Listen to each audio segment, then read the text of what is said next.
This video is brought to you by Miniature Market. Thousands of board games, miniatures, and paints, discount prices at miniaturemarket.com.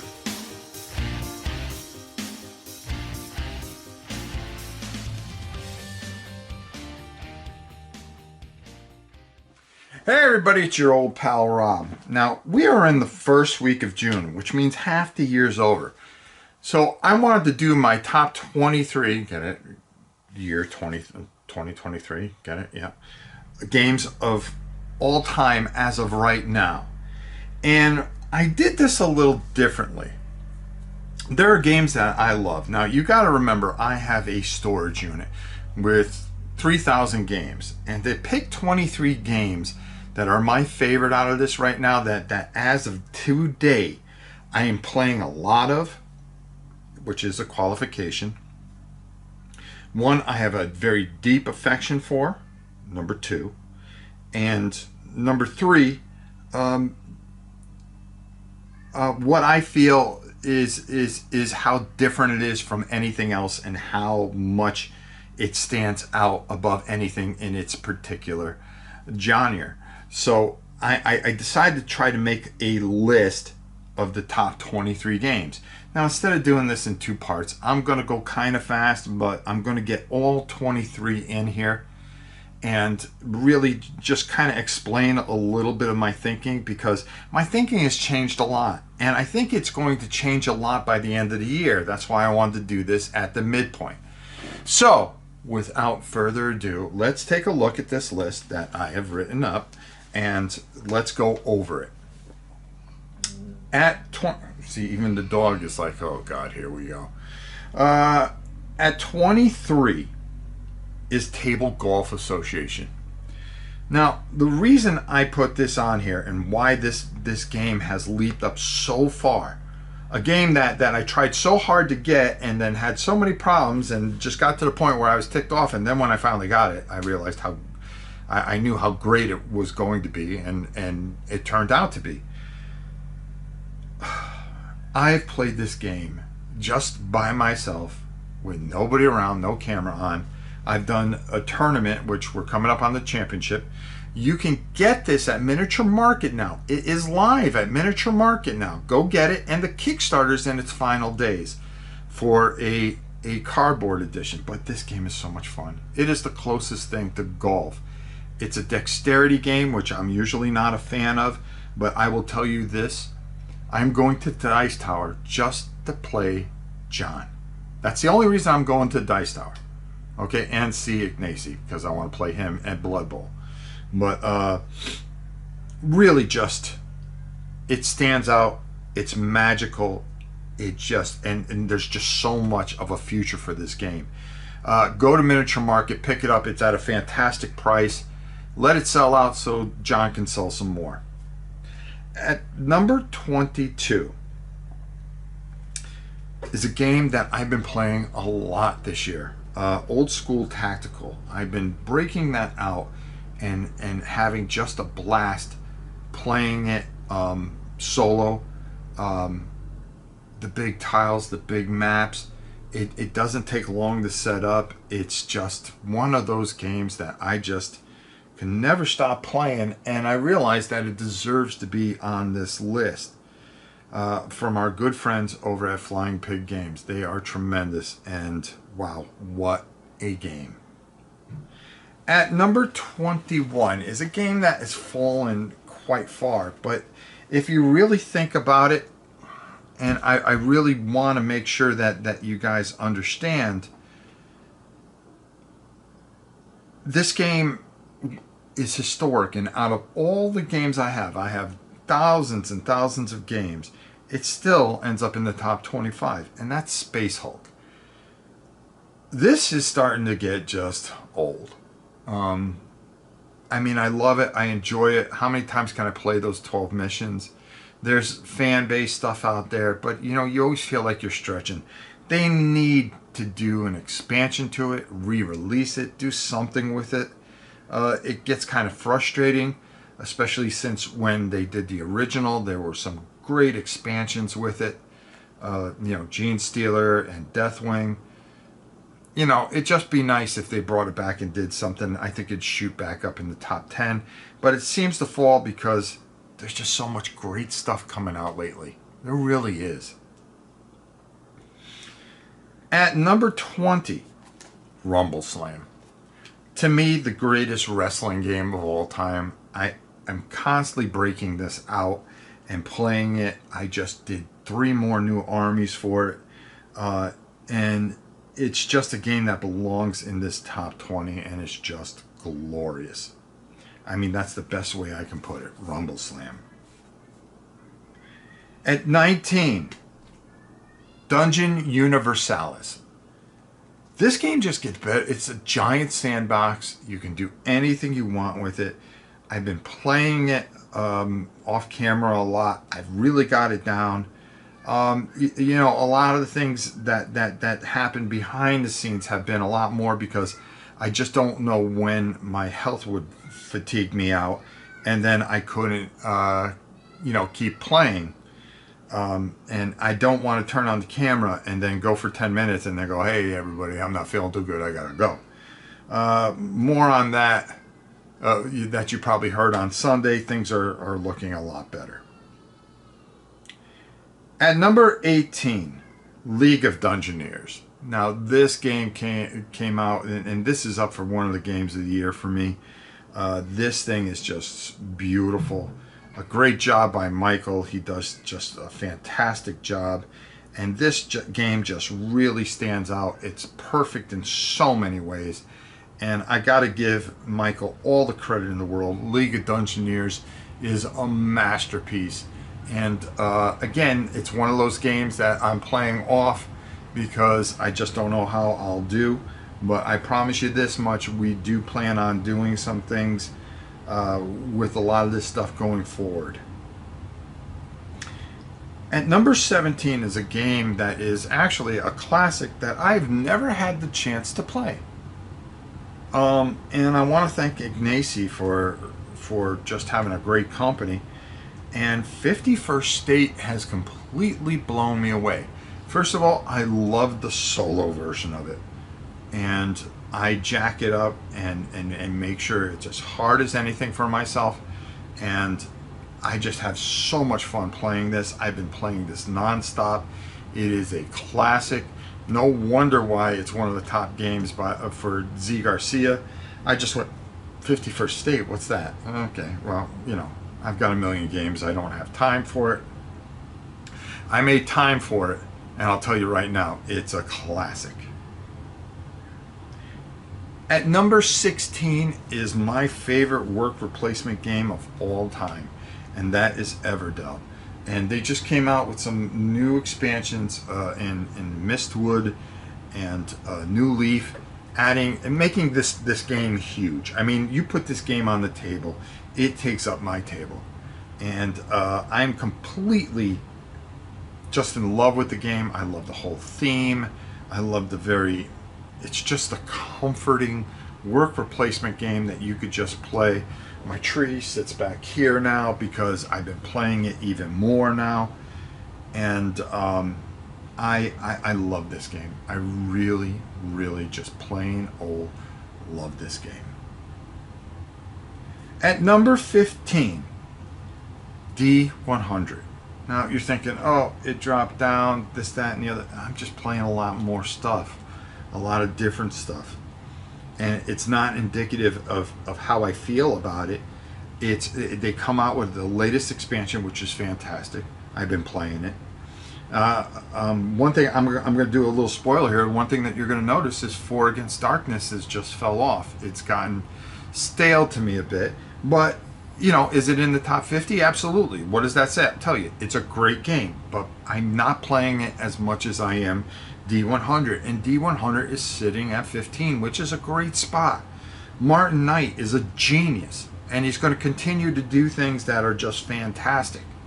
Hats off to him. At number 14. Now, I combined everything of this because I've been playing a lot of this. I've been painting a lot of this. And I've been doing a lot of stuff with this. And that is Zombicide. Alright, I've been playing the Western edition, Marvel Zombies. I've played the Dawn of the Dead version, which is fantastic, which I painted in black and white, and I have a great time. All the different versions of this, I find myself playing this game a lot, and it deserves to be in this countdown. And with all with Galactus coming and all this other stuff, I'm going to be playing this a lot, because I've been waiting for a Galactus model for God knows how long. So at number 14, Zombicide and all its little spin-offs. At number 13, a game that is classically one of my favorites of all time, but again, it's getting old, and you can only play it so much, and it's dropped down significantly. When I really sat and I thought about this list, it's just one of those things that I start thinking, I go, you know something, I'm just not playing this stuff. I love this stuff. It's my favorite, but you can only play the same thing so many times. Yeah, you know, you can roll and roll and roll, but eventually you just, your tastes kind of change and you go someplace else. And that's Warhammer Quest, which has fallen out of the top 10 for the first time ever. And it's not that I don't love the game, it's just sometimes things get stale and tastes change. Tastes change. At number 12 is a game that I absolutely have supported, I love, and to be in the top 12 games is a fantastic thing. But this is just a very, very, very great game, and I love it very much. Sorry folks, I had to sneeze, but Oathsworn comes in at number 12. Great game, great people. Hats off to Toby and everybody else at Shadowborn. They've done a fantastic job with this. You know, you're gonna play this through. I'm almost there, done with it. Another thing I do off camera. I've been painting all of it. It's almost all done. I paint as I go, and I reveal things, and just fun. A beautiful table presence and a beautiful game, and this deserves to be at number 12. Another game that I play a lot off camera and I really enjoy solo is Spire, and that sits at number 11. A just all-time MOBA. It just does so many different things. Every time I play it, it's different. Doesn't matter what strategies I use, I'm always enjoying myself, and just the wonderment of the world itself and how it just expands out and does so many different things. The birds, then you know, you got all the other creatures and stuff like this. This is the imagination to create such a fantastic universe is just beautiful, and it moves me every time I put it onto the table. I enjoy the quality, everything about it. Those guys at Chip Theory Games are fantastic, and you're going to find a lot of their games in the top here because they're just fantastic and they do everything right. Spire at number 11. Now we head into what I consider is the elite games, and that is the top 10 of all time by me. This game shot up like a rocket, and there's a couple games that have shot up like a rocket, and I just have a different way of looking at things now. And I'm going to tell you, at number 10, Aeon Trespass Odyssey. I've been playing this non-stop. I painted everything. As a matter of fact, you can see back here that I've been playing over and over again with some of my figures here. Okay, got them all jacked up, and we've been playing those and just having a great time with this. I got a lot of hours. Is it the excitement of playing this game? No, it's what they've got coming. It's what they've done. It's where they've been, what they've done, and what they have going forward that makes me put this game in my top 10. It has thrown Kingdom Death Monster completely out, and really, it's kind of funny. You have this all white box, And then you have Kingdom Death Monster, which is this all black box. Well, the white box sits on top of the black box. I think that's enough to say. At number 9, we have to give Catalyst Games a lot of credit for what they have done and what they've done with Alpha Strike and BattleTech in general. People, I don't think the game has been as popular as it is right now. I go to my local game store, you can't find a space to play when they have BattleTech night because it is absolutely just loved and it's fantastic and it does everything right. I'm telling you, BattleTech is an all-time classic. I've got tons of mechs that I've painted. I've got everything for it. I love it. It is an all-time classic. I can play it with a micromanagement, or I can just get a quick game in and just beat the heck out of my son because he stinks at it and have a great time. And we really do. We love this game more than you can ever imagine. At number 8 is a game, Ignacy, you beautiful, beautiful son of a bitch. Sabutio is one of my favorite dexterity games. And it just sits out here because I don't get to play it a lot. I plan on doing things and it's kind of hard for me to get to the table. I love the game, the passion of it, the models, everything about it. But when I can sit down and I can control my entire team and all its daily functions with the board and all these other things, 11 has blown me away. And this shot right up because this is another game off camera. I am playing until the cows come home. This is just, the cows are home. They're out in the back. But I'm just so impressed with this. I enjoy this. I love it. I love the solo version of it. I haven't even played the multiplayer version of it yet. And yet I love this game more than you can imagine because I can sit there and I'm always waiting for Sunday or the weekend to play my games. I'm building everything up to get to the weekend and hopefully get that win and propel my brand even farther. It's so good. So good. And if you don't have it, you're missing out. If you don't like soccer, that's okay. If you don't like football, that's okay. Play this. This is brilliant. It is an economic game that has some sports in it, and it just works. Understanding your players, dealing with injuries, making sure you have doctors and trainers and everything that you need, sponsors, taking care of your stadium, enhancing that. Beautiful, beautiful game at number 8. And number 7, I never thought this game would ever hit the top 10. But when you think of Gloomhaven, you think of an immense game and an immense universe. And a lot of people argue about whether this is a dungeon crawl or not. For me, it is a RPG with some Euro feel, but Frosthaven does so much more, and that's why it's in here. I enjoy this so much, building up my town, trying to hold off the defenses because winter is brutal, and Frosthaven, Isaac is a genius, and his imagination to create such a wonderful experience goes beyond things. This is a man that is full of passion and understands things, and it's something special here.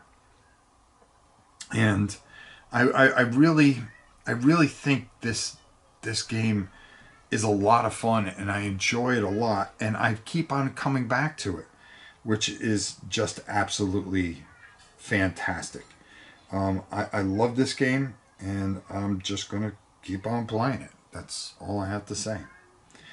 At number 6 is Final Girl. Oh my God, is Final Girl great.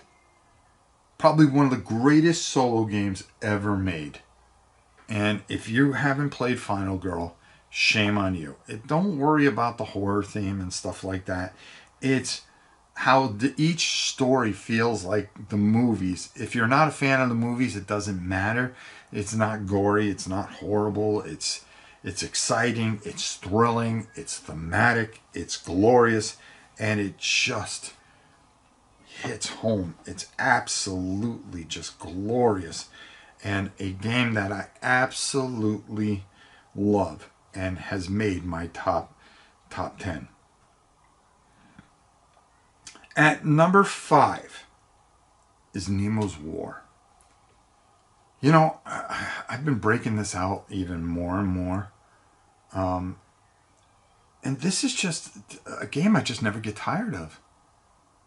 I never get tired of this game. This game is special. I painted up my figures. I've done, I've just played it until the cows come home. One of my favorite videos before the strike video that I did with my granddaughter. I ever taped and did. And that one Gen Con with me and Tina, when we were playing the game and we taped it all, was just one of those special moments for me, and remains here. I love this game. I love to go back to it. I love to play it. I love to attack, salvage, do everything I can to try to figure my way through that deck of cards. And it's just, it's beautiful and does its thing, and I love it.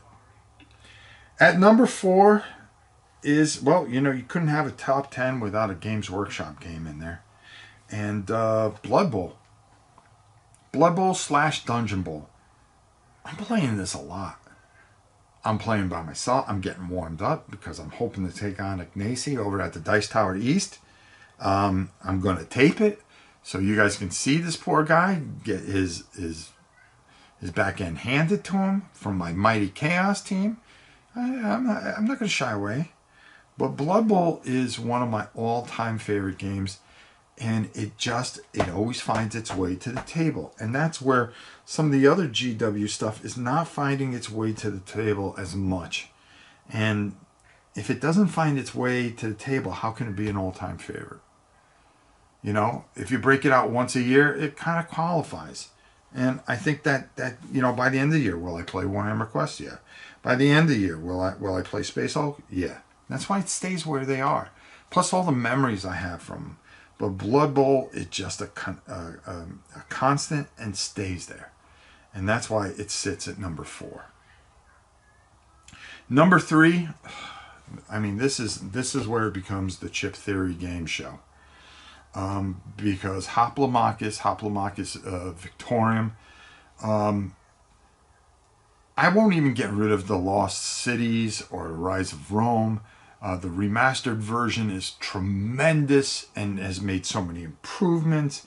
I love this gladiatorial, just beautiful. There's just not words for it. I mean, it just stands out. It's fantastic. It's wonderful. It's one of the greatest games ever made, and I just love it. And it means the world to me. And Chip Theory Games means the world to me. And I absolutely love this game. But if I love that at number 3, how much more do I love what's at number 2? Because it's a story that doesn't end. And this is the strength of Chip Theory Games. The backbone, the foundation. And that's Too Many Bones. The story never gets old.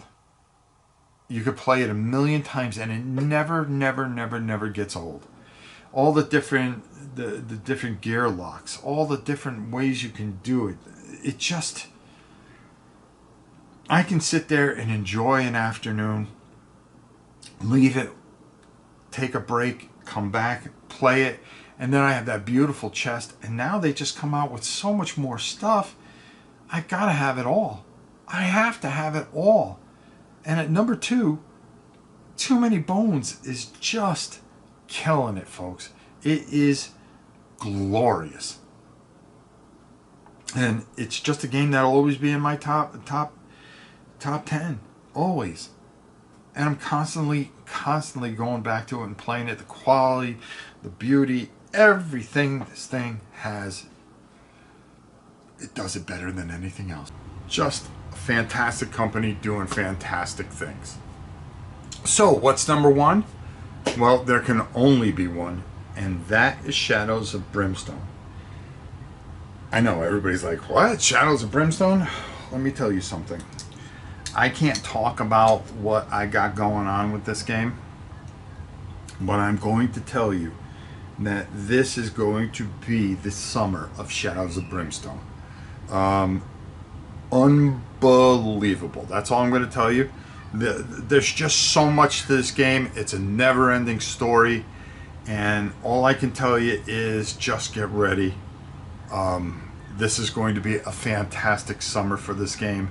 Also, this is just one of those games that you know, you can just sit there and just have a wonderful time. Different universes, different parallels, how you go through things.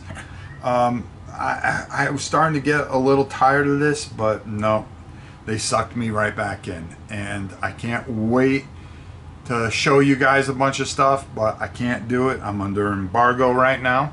So just know that we've got a wonderful summer ahead of us, and I can't wait to share all that I've been taping and doing and working on with you guys.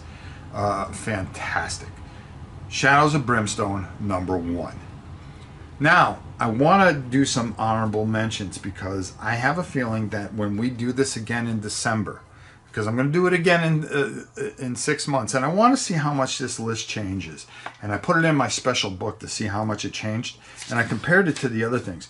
But there are a bunch of honorable mentions that can easily be in this at the end of this year.